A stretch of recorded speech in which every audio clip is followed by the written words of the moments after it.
Este podcast é uma produção Reverber.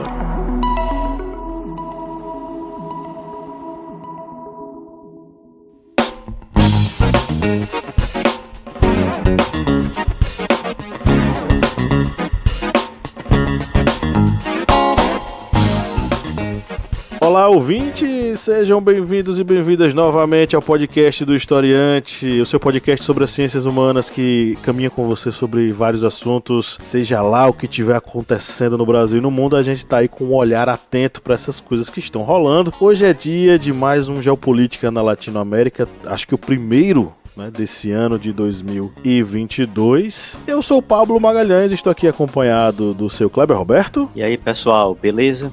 Aqui queimando os neurônios, porque na semana dessa gravação o nosso digníssimo presidente foi lá botar a coroa de flores lá no túmulo dos soldados da União Soviética, soldado desconhecido. E aí veio na mente exatamente aquela imagem que daqui a 30 anos os reaça dizendo, tá vendo aí, ó, Bolsonaro é ruim porque era comunista, ó, tá vendo aí?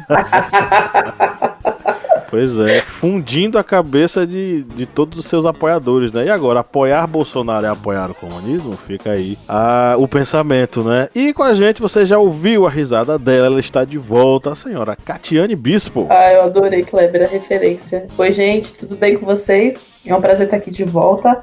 Vamos aí queimar ainda mais esses neurônios para falar sobre a esquerda na América Latina hoje. Feliz Ano Novo, Catiane Bispo. Obrigada, Paulo.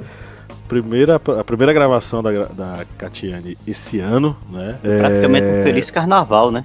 Nossa, sim.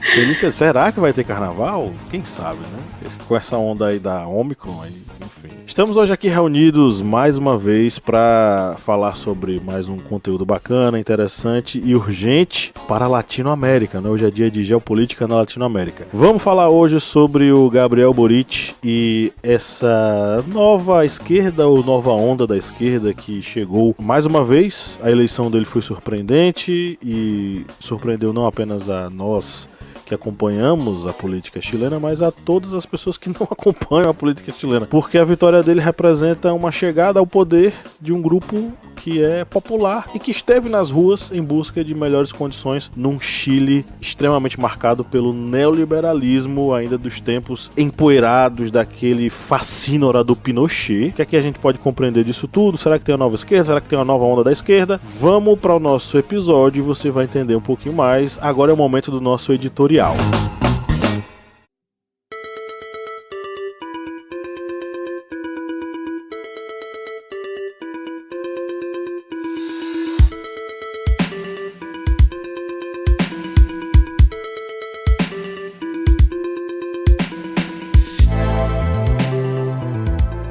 As eleições chilenas chegaram ao seu capítulo final com Gabriel Boric eleito presidente. Com 55,9% dos votos válidos, o jovem de 35 anos derrotou o advogado José Antônio Cast, representante da extrema-direita, que obteve 44,1%. Sendo a pessoa mais jovem a ocupar o cargo mais alto do Executivo do Chile, Boric terá à sua frente o desafio de conduzir um país que passou por turbulências sociais nos últimos anos e que vem superando a herança autoritária de Pinochet expressa em diversos aspectos econômicos e políticos. O que podemos esperar agora do novo chefe do Palácio de la Moneda? É possível enxergar na eleição de 2021 o encerramento de um ciclo da história recente do Chile, que teve seu início nos gigantescos protestos de rua em 2019. Diversos foram os temperos que deram gosto ao caldeirão revolucionário. O sistema previdenciário, a desigualdade social, o aumento da tarifa de passagem no transporte público são alguns desses temperos, né? Principalmente o aumento da tarifa da passagem. Os protestos tomaram as ruas de diversas cidades chilenas, assim como a repressão do Estado comandado por Sebastián Piñera, então presidente do país. Talvez o símbolo máximo desse processo, que pode ser entendido como revolucionário, sim, seja a foto da bandeira Mapuche mapuche tremulando sobre a estátua do general Manuel Baquedano, uma espécie de duque de Caxias chileno que esteve envolvido no processo conhecido como ocupação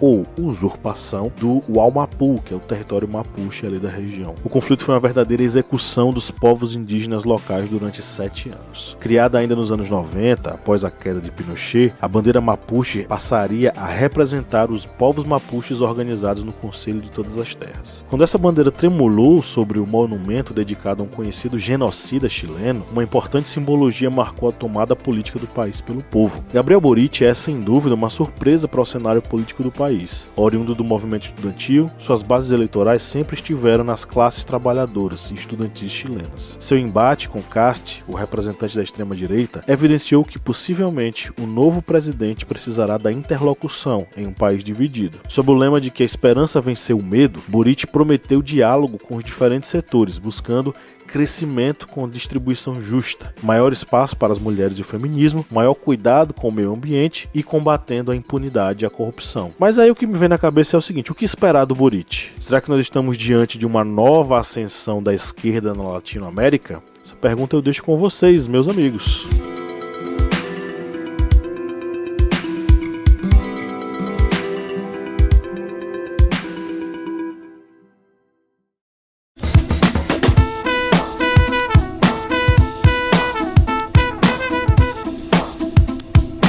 Bom, quem curte e acompanha o Historiante pode nos ajudar a manter o projeto, não é mesmo, seu Kleber? Isso mesmo. Você pode ajudar o Historiante de uma forma bem fácil. E faz como? Vai lá no nosso Apoia-se. O link é apoia.se/historiante. E além de estar contribuindo com o portal Historiante, você também vai ter uma série de vantagens, como fazer parte do nosso grupo secreto no Facebook, fazer parte também do sorteio mensal de livros. Olha só quantas vantagens para você. E tudo isso a partir, olha só, de R$4, que não dá nem para pagar meio litro de gasolina nesse ano agora de 2022. É tão pouco para você, mas é muito aqui para o Historiante. Vá lá no nosso Apoia-se e contribua. É isso aí, o link está na descrição desse episódio.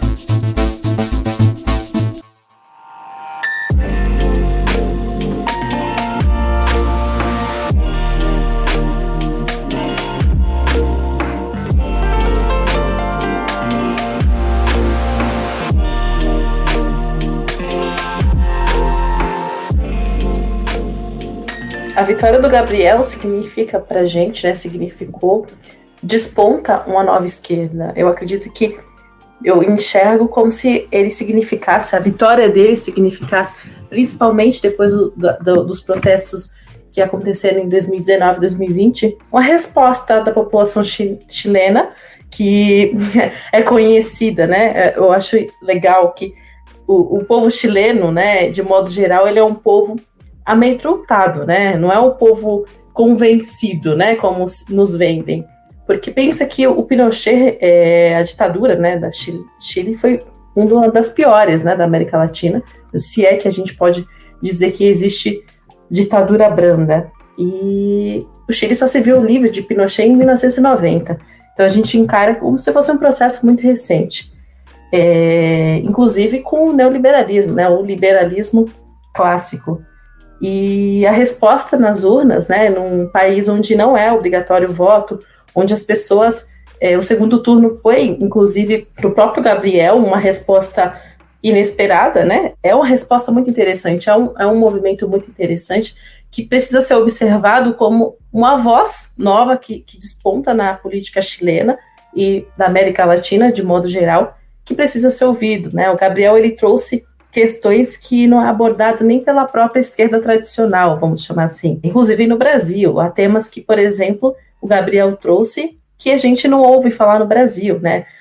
Principalmente sobre os direitos civis da população LGBTQI+, né? Sobre a questão do aborto, a desigualdade de gênero em todas as esferas, né? A violência, de modo geral, contra as populações periféricas, que ainda assim é um assunto que é pautado de modo muito superficial até pela própria esquerda. E o Gabriel, ele trouxe isso, né? Ele veio com essa imagem de uma esquerda nova que pode estar despontando. Eu enxergo como, e do outro lado, né, um paradigma bem interessante, que do outro lado a gente tinha o total oposto dele, né? O que significava basicamente a velha política, né? a velha política de direita, apoiador de ditador, né? Qualquer coincidência com o Brasil, assim, é triste, mas nos remete, né? Lembrar da nossa própria situação. E o Gabriel, ele despontou nas eleições, né? E isso foi muito legal, esse foi um movimento muito bacana. Ele já veio do que a gente chama de movimento de base, então ele já veio de lutas estudantis, ele já conhecia muito essa realidade, né? Principalmente dos povos originários, né? Que foram os mapuches, os estudantes. E no Chile, né? Essa resposta ao Chile, que é um país que é visto e citado até pela própria direita como o céu na América Latina, né? Como a pátria do liberalismo. Então, ter um Gabriel Boric, né? Um cara jovem, né? 35 anos, falando de temas tão populares num país como o Chile, para mim tem uma representatividade muito grande. A vitória do Boric no Chile representa muito para a América Latina.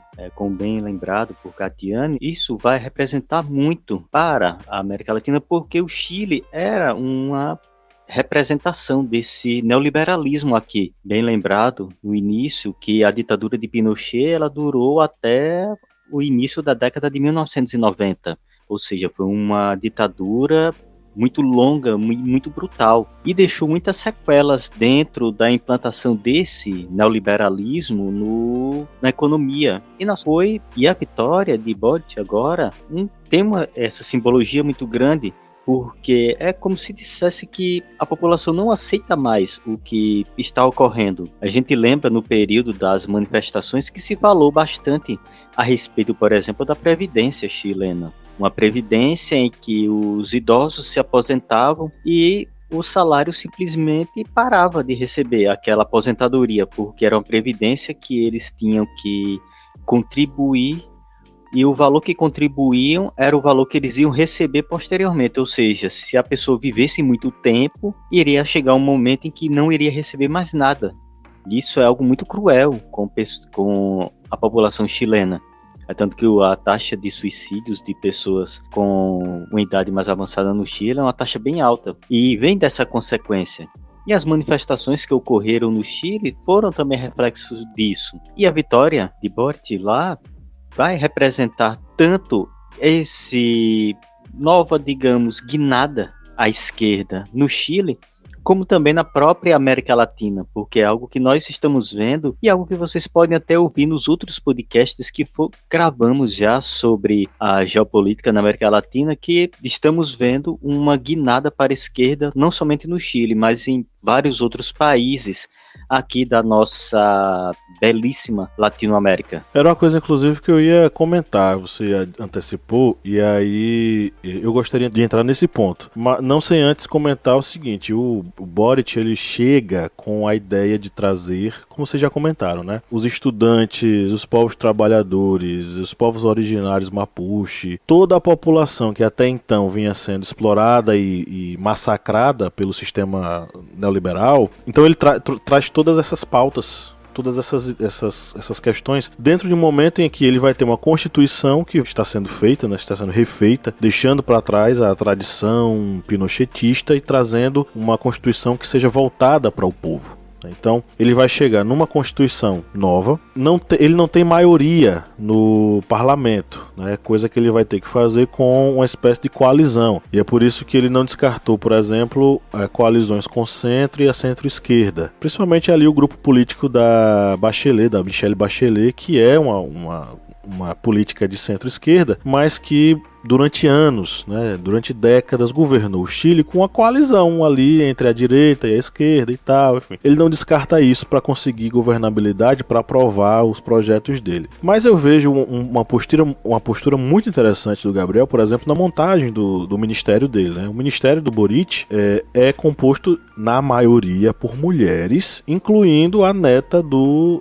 Salvador Allende, né? Aquele grande presidente socialista que acabou sendo vítima do golpe do Pinochet. O governo dele está com 14 pastas comandadas por mulheres, né, incluindo aí ministérios extremamente importantes. Dentre essas mulheres, né, está a neta do Salvador Allende. Enfim, existe um simbolismo muito grande de você ter, novamente, um governo de esquerda, propriamente dito, com uma herdeira de um presidente que foi, sofreu um golpe, ele foi golpeado de uma forma extremamente cruel, inclusive ele tirou a própria vida com o Palácio de la Moneda cercado pelas forças do Pinochet, apoiado pelos norte-americanos, que efetivamente acabou dando o golpe lá no Chile, né? A gente vai ter nomes como Maya Fernández Allende, né, que é justamente a neta do Salvador Allende, como ministra da Defesa. Então, isso é extremamente sintomático, né? Então, a gente tem essa preocupação do Boric com essa representatividade feminina. A própria esposa do Boric, ela disse que, a Irina Karamanos, né? Ela disse que não quer simplesmente ser primeira-dama. Na verdade, ela quer reformular esse posto com a visão feminista, sendo que ela mesma é uma feminista, né? Ela é uma ativista feminista lá no Chile, e a ideia dela é justamente adaptar essa função a esses novos tempos e, obviamente, a esse novo tipo de fazer política, que é a política do Gabriel Boric e da esquerda, essa nova esquerda chilena, né? A Irina, ela inclusive é encarregada pela Frente Nacional Feminista e do partido, dentro do Partido Convergência Nacional, que é o partido que faz parte da Frente Ampla que elegeu o Boric. Só uma informação, um adendo aí. A Irina Karamanos, ela é descendente de alemães e gregos, e o Boric, ele é descendente de croatas. Só para vocês terem uma ideia de como o Chile, ele é cheio de imigrantes europeus que vieram para cá dentro de uma política de certo embranquecimento da população chilena, e isso faz parte também do genocídio histórico dos povos originários dentro do Chile, né? Aí Kleber comentou essa questão dessa ascensão à esquerda, né? Eu quero fazer uma pergunta para vocês, de coração, gente. Vocês acreditam nessa onda vermelha que tá vindo? Eu pergunto isso porque tem um professor da UFMG, é o Davison Belém Lopes, ele é pesquisador lá do Centro Brasileiro de Relações Internacionais. Ele diz o seguinte: no fim dos anos 2000, o mapa da América Latina era tingido de vermelho. O engraçado é que no final da década de 2010, ficou ao contrário. Maurício Macri ganhou na Argentina, houve impeachment da Dilma Rousseff e, em sequência, com algumas outras vitórias em outros países, esse mapa passou a ser azul. Ele diz o seguinte, ele é reticente em dizer que existe uma nova onda. Ele fala assim: me parece que a gente está no momento de aparente reversão desse fluxo, mas com muito equilíbrio ainda. Não acho que dê para falar de uma onda vermelha, mas certamente a virada à direita estancou. E a gente tem esse ano duas eleições que serão fundamentais nessa brincadeira, que é a eleição no Brasil e a eleição presidencial no Brasil e na Colômbia. No Brasil a gente vai ter aí novamente um embate, na verdade novamente não, porque ele não conseguiu participar das eleições anteriores. O Lula vai ter um embate com o Jair Bolsonaro e todas as pesquisas apontam que Lula vence com folga, com grande margem sobre o Bolsonaro. Na Colômbia, a gente tem o governo Ivan Duque tendo baixos índices de popularidade e tendo aí como favorito no pleito eleitoral o Gustavo Petro, que é o candidato da esquerda. Mas aí, baseados nessa vitória do Boric, meus amigos, o que é que vocês acham? Há uma nova onda vermelha chegando na Latinoamérica?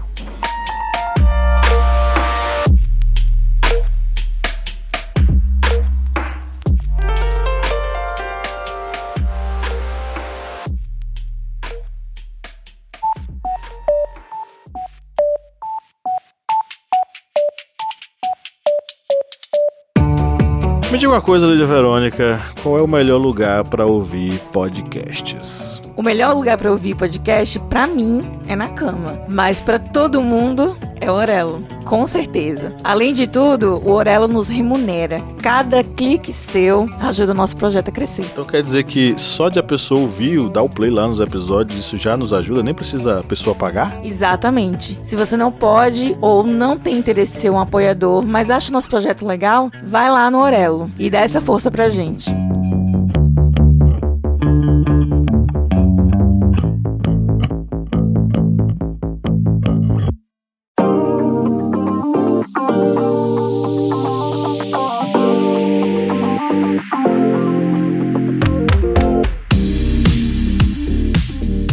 Eu espero que sim, Pablo. Você perguntou de coração? Então, de coração. De coração. De coração, eu espero que sim. Esses ciclos de mudança, né, que a gente chama na política de... Geralmente são 2 a 3 ciclos, né, até a mudança, né?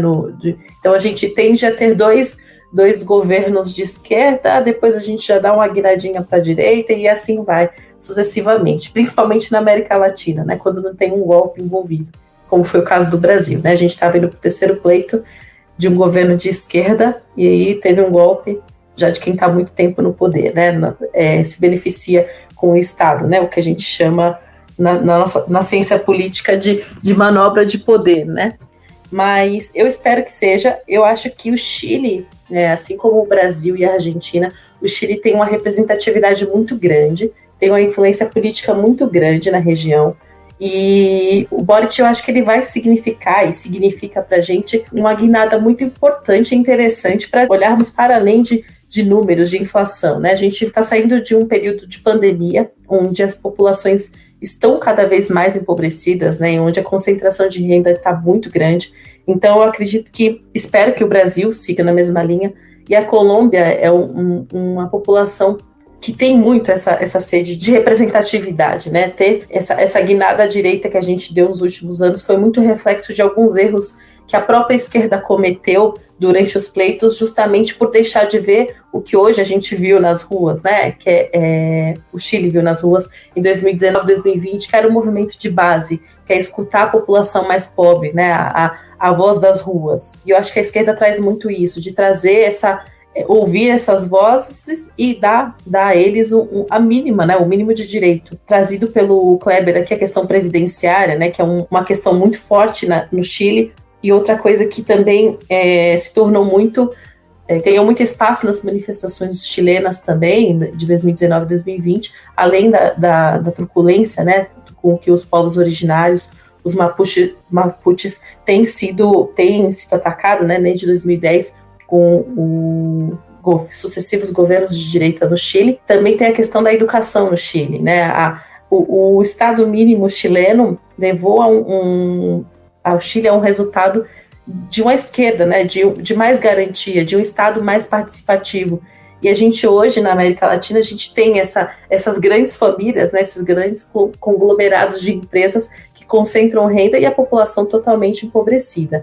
Então, e o Brasil, né, é um desses exemplos. Então, eu espero que seja, sim, uma guinada à esquerda, e eu espero que também a gente consiga ter esse jogo de cintura, porque eu me intitulo como uma pessoa de esquerda, ter esse jogo de cintura para poder jogar o tabuleiro da política, né? A gente não cair em alguns erros que a gente cometeu durante todos esses anos aí que estivemos no poder, e caímos em alguns abismos, né, e até no próprio jogo de poder da própria política local, enfim, e regional também. Então eu espero que seja assim uma guinada à esquerda, e eu espero que diferente de muitos que estão torcendo pelo pior, que o Boric possa fazer um ótimo governo, que ele tenha um jogo de cintura muito grande para conduzir um Chile tão sedento de reformas, né? Inclusive uma reforma constitucional, né, uma mudança de constituição, que é o que ele vai ter pela frente.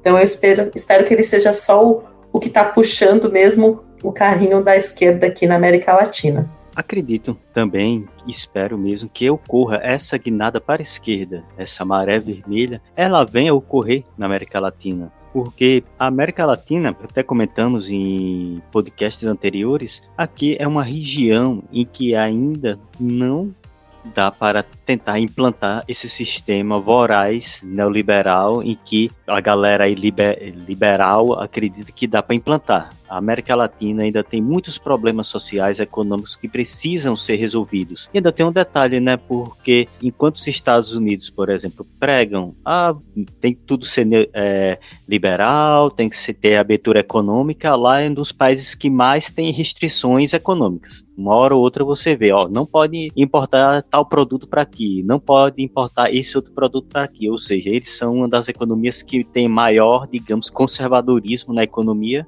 Mas para os outros, não. Para os outros tem que ser tudo liberado. É mão invisível e neoliberalismo. Para os outros, e conservadorismo econômico para mim. A mão invisível do neoliberalismo passando na bunda deles, né? Não, dos outros. Eles não. Eles, mão invisível para lá. Eles pregam isso aí. Sim. Mas uma coisa que a gente percebe aqui também, que ocorreu muito nessa onda, digamos, da direita aqui, que acabou se fortalecendo muito, foi durante o período da gestão de Trump nos Estados Unidos. Ele teve um efeito muito, digamos, pesado, não somente no próprio Estados Unidos, mas em outros países. Outros países acabaram, digamos, tanto se espelhando naquela ideia trumpista, tal, faça América grande novamente, aquele ideal patriótico, todas aquelas ideias da direita, que ele usou muito bem na eleição e conseguiu se eleger e utilizava bastante durante o governo dele. Aí alguém alheio pode ouvir dizer, sim, quer dizer que Biden é da esquerda?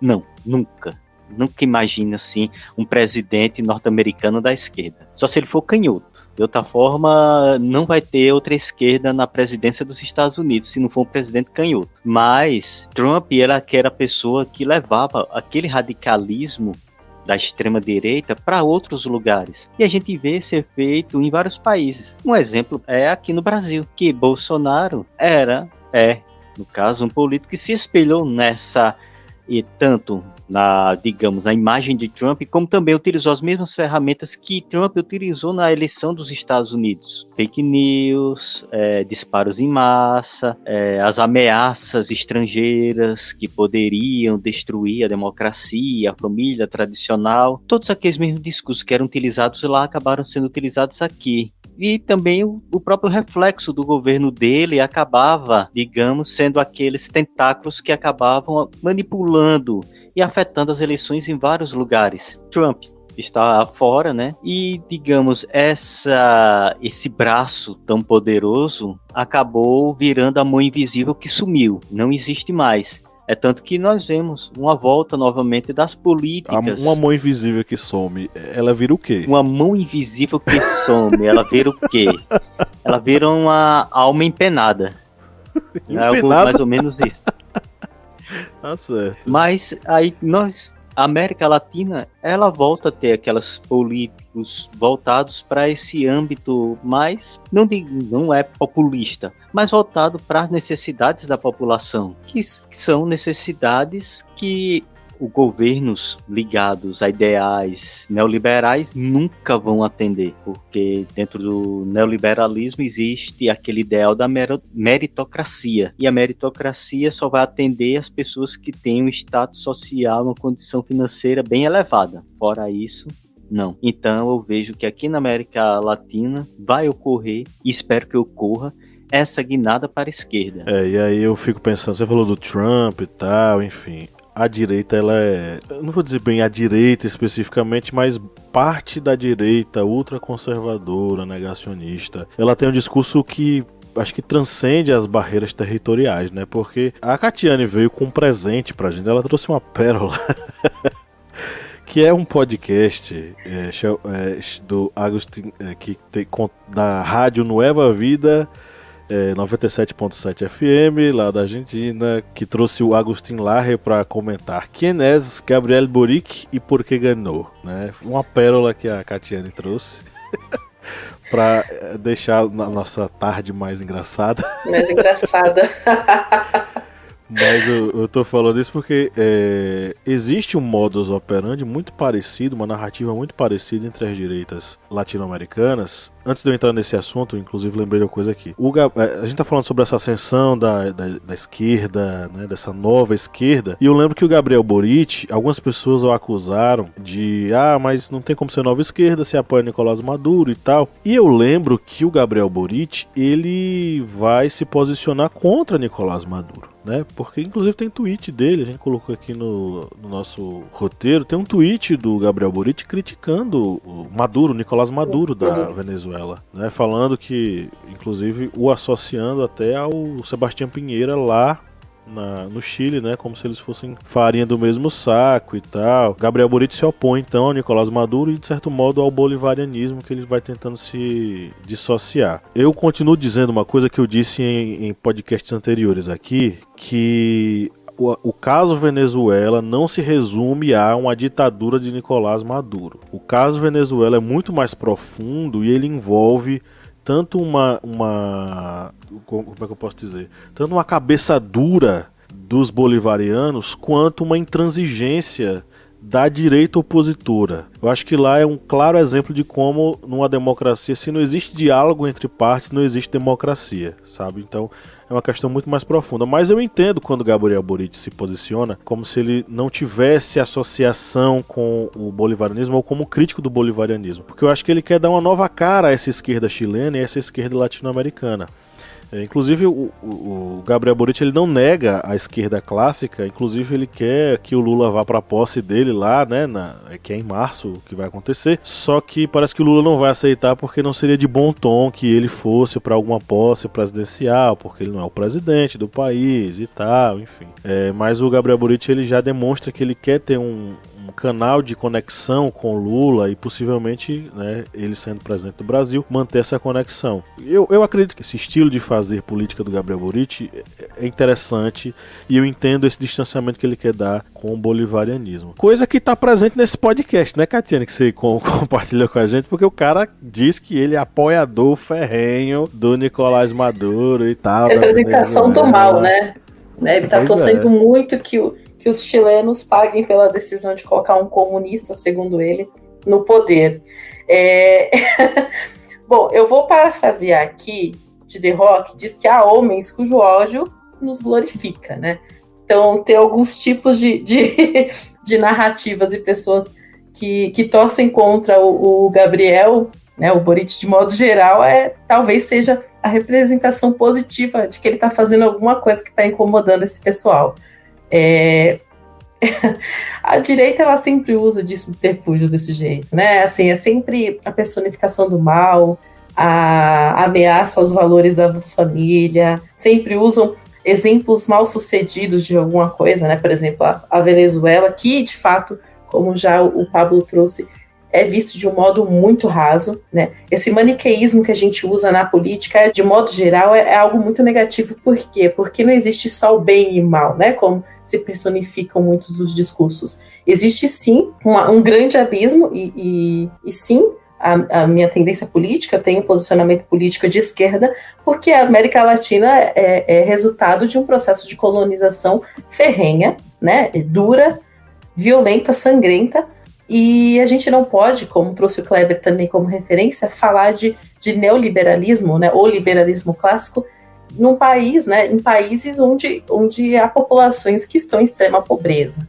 Então, esses discursos de direita que a gente escuta sempre quando algum candidato da esquerda ganha num país latino-americano, né, enfim, até porque a esquerda latino-americana não representa e não tem um perfil tão parecido como a Europa, até pelo processo histórico das quais nós vivemos e que a Europa passa também, então são perfis diferentes de esquerda, mas sempre que se ouve, né, quando o candidato da América Latina ganha uma eleição, né, que é de esquerda, é sempre a mesma coisa, ou eles vão falar que são parecidos com a Venezuela, ou então vai falar que é parecido com Cuba, né? Então é sempre esse discurso raso, né?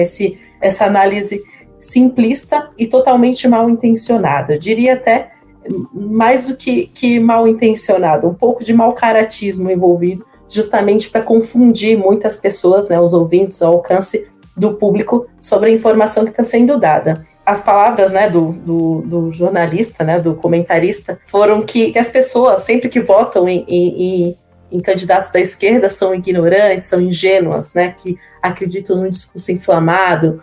Até mesmo a análise simplista de falar que o Boric foi um comunista e usou esse tom é mentirosa, tendenciosa, porque o Boric ele já teve que usar um pouco desse jogo de cintura, que obviamente ele adquiriu em movimentos de base, porque ele veio de movimentos estudantis, para negociar com partidos de centro, até mesmo o apoio que ele recebeu de algumas figuras importantes chilena, como a Bachelet. Então, ele vai ter um desafio muito grande quando a gente tem pessoas, né, que representam esse tipo de valor, né, os valores tão tradicionais e que falam de políticas sociais, de políticas públicas, de modo tão pejorativo contra o Gabriel Boric, significa que ele está fazendo, que está mexendo com uma camada, né, um ideal bem controverso, né, de desigualdade de modo geral. Então ele está fazendo algo legal, algo bom.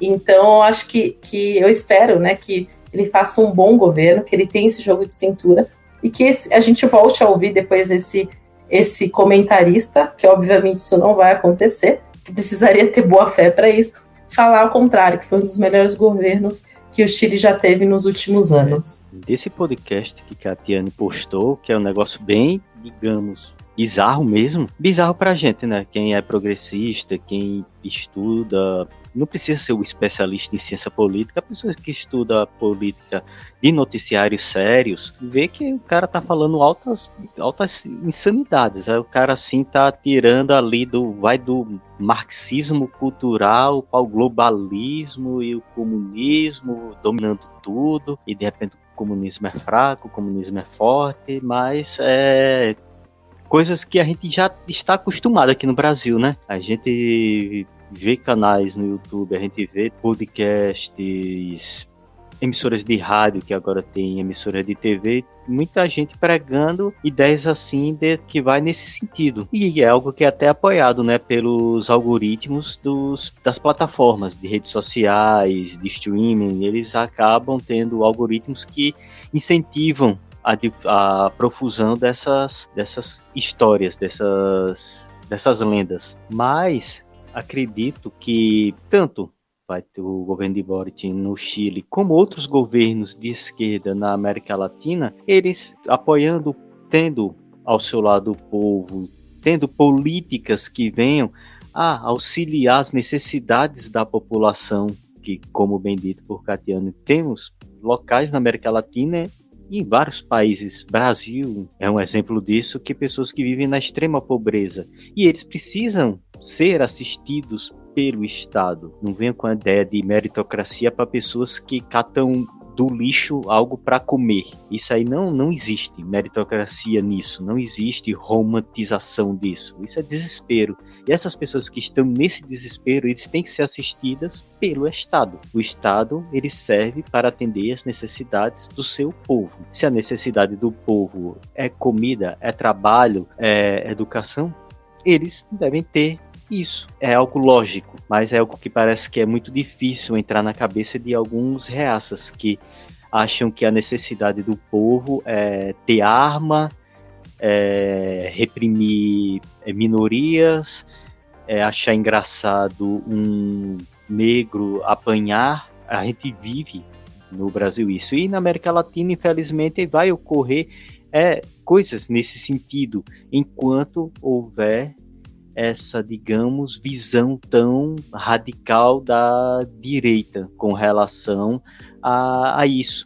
Porque enquanto houver esse radicalismo da direita, o que vai ocorrer na América Latina é uma bolha que vai se fechando em torno desses radicais, e eles vão passar a utilizar-se da violência para manter o seu status. Porque eles acham que tem um status que não pode ser tocado por ninguém, sendo que, na grande maioria das vezes, apenas são marionetes. E é interessante que esse podcast, e aí mais uma vez, Catiane, muito obrigado por trazer essa pérola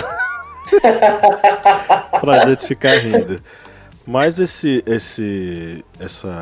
podcast, essa rádio, que a Catiane disse que é uma rádio tipo Jovem Pan lá da Argentina e tal, e esse próprio Agostinho Lage, comentarista de extrema direita, a fala deles nos mostra como essa ideologia da extrema direita, ela não é uma coisa especificamente brasileira, ela transcende as fronteiras. E como a gente engole coisa que é requentada dos Estados Unidos. Essa coisa do globalismo e do marxismo cultural, gente, é uma teoria da conspiração norte-americana, sei lá, dos anos 60. A gente tá requentando isso aqui, a extrema-direita tá requentando isso aqui, e foi um discurso vitorioso no pleito presidencial de 2018, né? Então, é um discurso que foi construído, requentado e está sendo oferecido pra gente, não apenas no Brasil, mas na Argentina, no Chile. Vide aí essa contribuição maravilhosa desse podcast.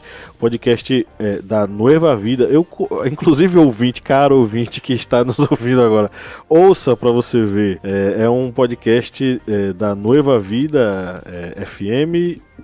O título é Quem é Gabriel Boric e por que ganhou? Agustín Laje é o convidado do dia. Duas coisas antes de eu passar para as indicações. Uma delas, a primeira-ministra chilena, ou a chanceler chilena, né, a representante ali pela diplomacia do Chile, escolhida pelo Gabriel Boric, é a Antônia Urrejola. Ela, antes de ser ministra das Relações Exteriores, ela foi relatora responsável pelo Brasil na Comissão Interamericana de Direitos Humanos da OEA. E ela foi responsável por denunciar discurso de ódio e violações da segurança dos povos originários aqui no Brasil, relacionados necessariamente ao nosso queridíssimo presidente Jair Messias Bolsonaro. Mais um exemplo de como essa perspectiva política do Gabriel Boric, ela é uma perspectiva alinhada aos interesses dos povos trabalhadores, dos povos originários, da classe menos favorecida, né, do Chile, enfim, especificamente do Chile, né, mas com um olhar sobre a América Latina relacionado a um olhar mais popular, um olhar da esquerda, enfim. E claro, né, você que é nosso ouvinte há tantos anos aqui do Historiante sabe que nós somos professores, professoras, profissionais, podcasters de esquerda, né, gente? Então você não vai encontrar aqui ninguém falando de globalismo, não. E se você deu play pensando que ia encontrar isso aqui, você perdeu seu tempo, tá?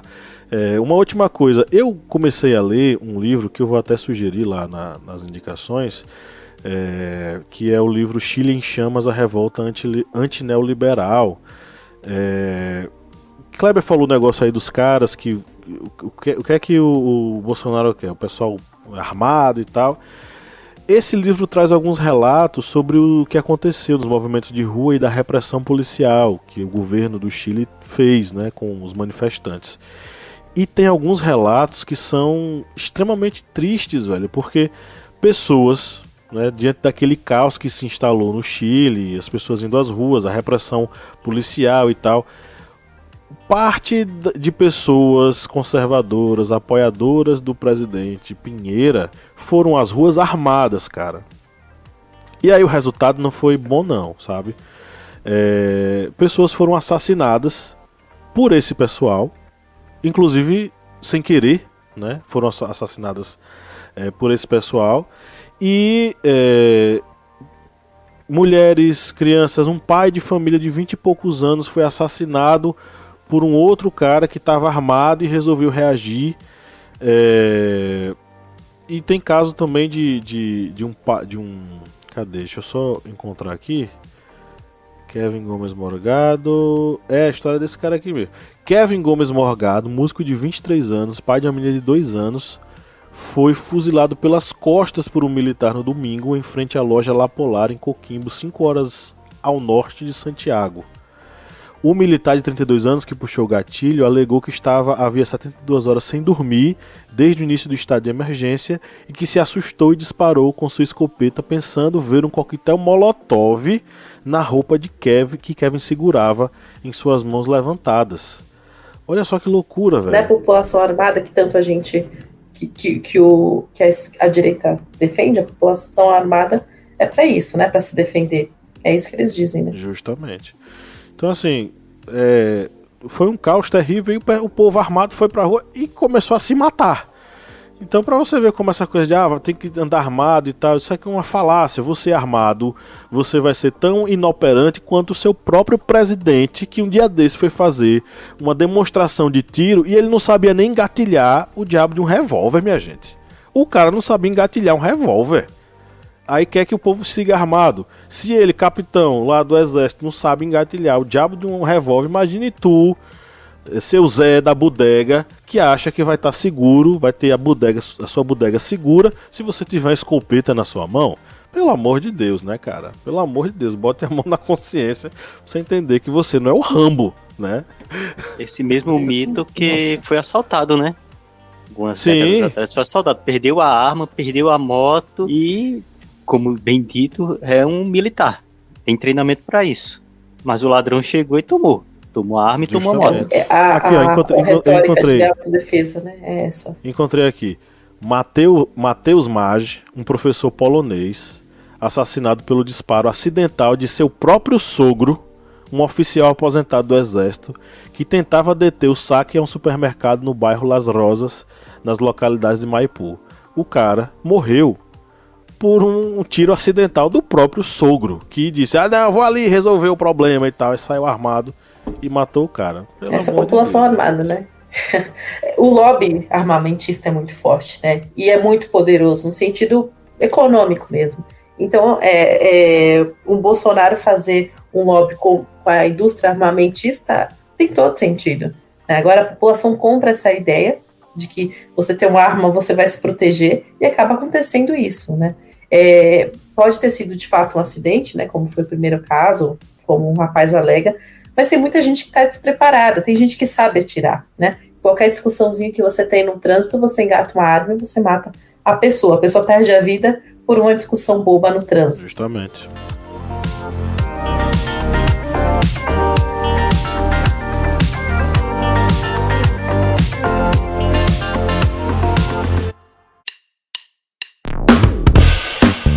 Você que é nosso ouvinte, que acompanha esse podcast a cada semana e adora ouvir os nossos papos, que tal a gente fortalecer os nossos laços de amizade? É simples demais e nem precisa pausar o episódio, né, Felipe? Exatamente, Paulo.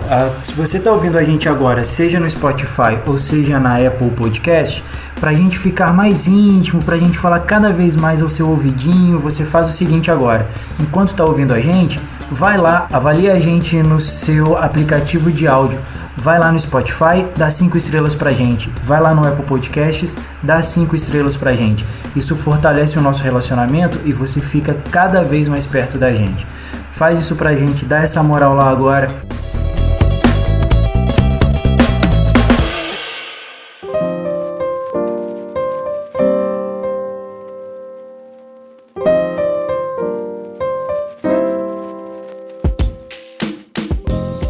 Pois é, meus amigos, então chegamos aqui na nossa área de indicações, que é um oferecimento aos nossos apoiadores, né, seu Kleber? Esse mesmo oferecimento aqui aos nossos apoiadores. Deixa o netbook aqui ajudar, porque a tela do navegador, ele fica girando, tá minimizado. É como a memória é pouca, quando ele levanta a tela, ele fica aqui, preguiçoso e tal. Eu sou a favor de uma campanha pra gente trocar o notebook do Kleber. Você não acha, Pablo, uma boa ideia? Vamos trocar. Porque eu tinha um, mas a placa-mãe decidiu dar adeus a esse mundo. E aí, eu tenho um netbook aqui de 15 anos. Aí ele tá sendo a minha tábua de salvação. Pronto. Vamos mandar aqui um grande abraço e aquele copinho especial de café, bem quente, para alguns apoiadores, mas que todos se sintam abraçados, porque vocês fazem parte aqui dessa família apoiando o Historiante. E vamos mandar um abraço aqui para a Alessandra Fonseca, Fabiano Santos Oliveira e Jefferson Aleph Oliveira. Vocês se sintam aqui abraçados, agraciados. E, como disse, um dia que vocês vierem aqui nessas regiões centro-nordestinas, se sintam convidados a tomar aquele gostosinho café e um cuscuz de verdade. Não é aquele cuscuz misturadão, não. É cuscuz mesmo, raiz. O pessoal aqui chama de cuscuz paulista. Eu acho que aí devem chamar só de cuscuz, né? Aqui é só cuscuz. Nossa, eu quero, Kleber. Eu quero, hein? Mas você sabe que o cuscuz que o Kleber tá falando é o cuscuz amarelo, né? Raiz. É o tradicional, né? É esse mesmo Isso. que eu quero. Mais Porque simples. vocês têm aí um tal de um cuscuz que é recheado de um bocado de coisa que eu nunca vi, cara. O cuscuz paulista. Aqui em São Paulo, pelo menos a gente conhece como cuscuz paulista. Ah, então você chama de cuscuz paulista mesmo, né? Porque... Sim. O nome tá bem empregado, né? Então, chegamos à nossa área de indicações. Vamos lá. O que é que vocês querem indicar, Kleber Roberto, Catiane Bispo, para os nossos ouvintes que estão aqui conosco há mais ou menos uns 50 minutos de episódio? Nossa, e passou rápido, né? Tá vendo? Eu vou começar aqui. Eu vou indicar, primeiro, obviamente a gente está falando de América Latina, não tem como falar de América Latina e não recomendar a música aqui do Ney Matogrosso, nosso Sangue Latino, né? É Sangue Latino o nome da música. Recomendo muito que vocês escutem essa música, né? E reflitam sobre essa letra, que fala muito a realidade aqui da América Latina, né? De modo até metafórico alguns trechos, mas representa muito aqui a nossa história latino-americana. E a indicação de filme eu vou deixar, né? A gente falou de ditadura, não tem como falar de América Latina e esquecer esse triste episódio, né? Então, eu vou recomendar A Noite de 12 Anos, que é a história de Pepe Mujica. Conta um pouco da história do Pepe, né? Que é conhecido principalmente pelo seu olhar filosófico sobre a vida, apesar de todos os pesares, né? Do que viveu na ditadura uruguaia. E tem disponível na Netflix, então é bem acessível. Então eu vou recomendar aqui que todos e todas possam assistir A Noite de 12 Anos e escutar a música do Ney Matogrosso, Sangue Latino. Bem, as minhas indicações, eu vou indicar aqui uma HQ, que é a HQ Holandeses, de André Toral, que é uma HQ que é baseada em um romance histórico, que fala de dois judeus, irmãos gêmeos, que eles vêm para o Brasil exatamente no período da invasão holandesa contra Pernambuco, e vem mostrar toda a realidade da vida dos judeus aqui em Recife, na capitania de Pernambuco, todo o desenrolar daquela presença holandesa. E é uma HQ que serve tanto para professores trabalharem em sala de aula, como também é uma fonte muito interessante de informação para quem gosta de história. Vale a pena, recomendo. Tem um desenho bem interessante. André, ele faz aquelas pinturas não tão no estilo, digamos, de HQs clássicas, digamos, Marvel, DC. Ele faz mais como se fossem pinturas. Ele faz mais esse estilo de pegada nos traços da HQ. E a outra indicação é um livro, que é um livro RPG. Aqui, América Latina, de Tiago Torres, que fala da história de 4 mulheres que se sentam em uma mesa para jogar um jogo de RPG. E os personagens que elas acabam representando, elas vivem na América Latina e passam todos aqueles traços culturais, traços históricos da sociedade, traços culinários aqui da região da América Latina. E é bem interessante também, tanto como um livro, como também um incentivo para um RPG. Então aí minhas 2 indicações, e para música eu vou deixar aqui 2 baladinhas. Pablo, ele gosta dessas músicas, são músicas bem levinhas, bem românticas, coraçõezinhos. Não é que eu não gosto, mas é porque você quebra o clima do final de semana com pauleira, né, cara? Lógico. Uma música é da Dorsal Atlântica, a música Stalingrado, que é literalmente um relato da Batalha de Stalingrado. E ele cita todas as operações, alguns personagens, como foi a tentativa alemã de tomada de Stalingrado. Lembrando que Carlos, vocalista da Adoção, estava puxando no show, algum tempo atrás, um Fora Bolsonaro, e os reacinhas ficaram tudo com carinha feia. Não gostei. E agora, numa entrevista recente, ele disse que o heavy metal no Brasil é um filho que ele vai ter que renegar. O que passa na cabeça do metaleiro brasileiro? Me explique, por favor, você que é metaleiro? Eu não sei. É a mesma situação que Carlos disse. Ele não entende como no Brasil no heavy metal virou um mantra de reacionários. Ele não entende. Exato. Contradizendo até a história, né? De como o movimento foi um movimento que surgiu antes, né?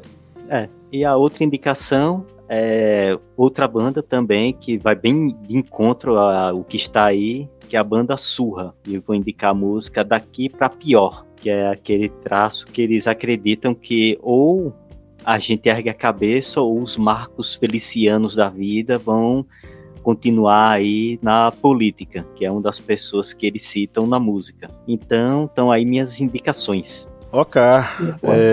Eu vou de Gael Garcia Bernal no filme No. Esse filme é um clássico, né? Eu acho que quem tá ouvindo a gente já assistiu. Ele se passa no Chile em 88. A ditadura do Pinochet vai fazer um plebiscito para perguntar para a população se eles apoiam os militares, e isso acarretaria na manutenção do Pinochet por mais alguns mandatos e tal. E aí eles contratam esse publicitário, que é o Gael Garcia Bernal, para ficar responsável pela campanha. E aí eles acabam convencendo o povo, o Gael consegue convencer o povo com ideias inovadoras e tal, a acabar com o regime militar. Eu acho interessante porque é um filme que mostra como a publicidade ela pode ser usada para o bem e não para o mal, e não apenas para o consumo. Né? Sim. Então, é um filme interessante nesse aspecto e tal, e é um clássicozão aí do cinema latino, inclusive um filme chileno, né? E o Gael Garcia Bernal, como sempre, um excelente ator. Vou sugerir também esse livro que eu estava citando, que é o Chile em Chamas, a Revolta Antineoliberal. Ele é um livro assinado por um grupo chamado Tinta Limón. Tinta Limón é um grupo editorial chileno que assina como autoria do livro, mas na verdade não é necessariamente... São várias pessoas envolvidas no projeto, né? E aí esse livro traz relatos de pessoas que viveram o momento dos manifestos ali, que desencadearam esse processo revolucionário no Chile. E é um livro muito interessante porque você conhece algumas narrativas de pessoas que passaram por aquele processo. Eu li aqui alguns desses exemplos, né? Foram pouquíssimos, mas fica a dica para que você leia, né? Chile em Chamas, a Revolta Antineoliberal, do grupo Tinta Limón. Eu achei fantástico, é uma narrativa necessária, né? Eu tava lendo aqui, acabei perdendo a tarde inteira lendo e não parava de ler porque é uma narrativa envolvente, não por ser literária, mas por ser real. São histórias reais de pessoas reais que passaram por esse processo. Para a nossa playlist eu vou dar 2 sugestões de uma cantora chilena, apoiadora do Gabriel Boric, que fez campanha para o Gabriel Boric, mesmo não morando no Chile, e que foi atacada lá no podcast que a Catiane mandou do cara lá, o cara da extrema-direita criticou ela pra caramba, né? Tá lá na casa da peste e fica aí puxando voto e tal. Tem boas referências. Pois é. Mon Laferte, eu tô com 2 músicas dela aqui. Uma delas é Amor Completo. E a outra é uma parceria dela com o Jorge Drexler, que é um cantor uruguaio que eu gosto muito. E quem ouve o podcast sabe que eu e Lídia Verônica temos ele num pedestal e já fomos a show dele e tal, enfim. Chama-se Asilo. Mon Laferte e Jorge Drexler. A música Asilo, que é muito bonitinha, gostosa e tal. Depois que você ouvir a pauleira do Kleber, você ouve essa para dar relaxada, para ficar tranquilo e tal, porque, né, vai dar. A Mon Laferte, eu acho ela uma cantora, uma qualidade musical muito boa, e ela também é compositora, né? Tal qual ela, outros artistas chilenos de fora do Chile apoiaram Gabriel Boric. Inclusive artistas que não são chilenos, né? Tem um pessoal de El Salvador chamado Calle 13. Eu acho que é esse o nome da banda. Que eu não tinha colocado aqui na sugestão, mas vamos fazer o seguinte, eu vou colocar a música Latino América de Calle 13, agora de primeira mão pra vocês. Latino América da banda Calle 13 na nossa playlist. O Calle 13 fez campanha pra Gabriel Boric lá de Porto Rico. Eles são de Porto Rico. Eles fizeram campanha pelo Gabriel Boric, se posicionaram, e é isso que é interessante, gente. É a gente usar a nossa voz e se posicionar diante das injustiças, promovendo aquilo que a gente acha que é o certo mesmo, sempre pensando no melhor para a classe trabalhadora, porque se a classe trabalhadora tudo produz, a ela tudo pertence, né? Então chegamos ao final dessa gravação com alegria e felicidade no olhar. Eu acho que você que nos acompanhou nessa 1 hora de gravação curtiu também. Fala, Catiane. Começamos bem o ano, né? Uma boa notícia. Espero que a gente termine com uma boa notícia também. A gente começa anunciando o Boric, né, na Chile, e termine anunciando a vitória da esquerda no Brasil. Então, né, que bons ventos signifiquem essa vitória. Justamente. Então, né, espero. Fazer um Geopolítica na Latinoamérica, o último do ano, já celebrando essa conexão Isso. início do ano Resgata aqui na essa frente. fala, Pablo. Resgata essa fala. Você Vou volta botar. no primeiro. Pois é, chegamos ao final da nossa gravação, nós ficamos por aqui, felizes e contentes pela sua presença nessa 1 hora de programa. Um grande abraço e no 3 vamos dar o nosso tchau coletivo, gente. 1, 2, 3. Tchau! Tchau!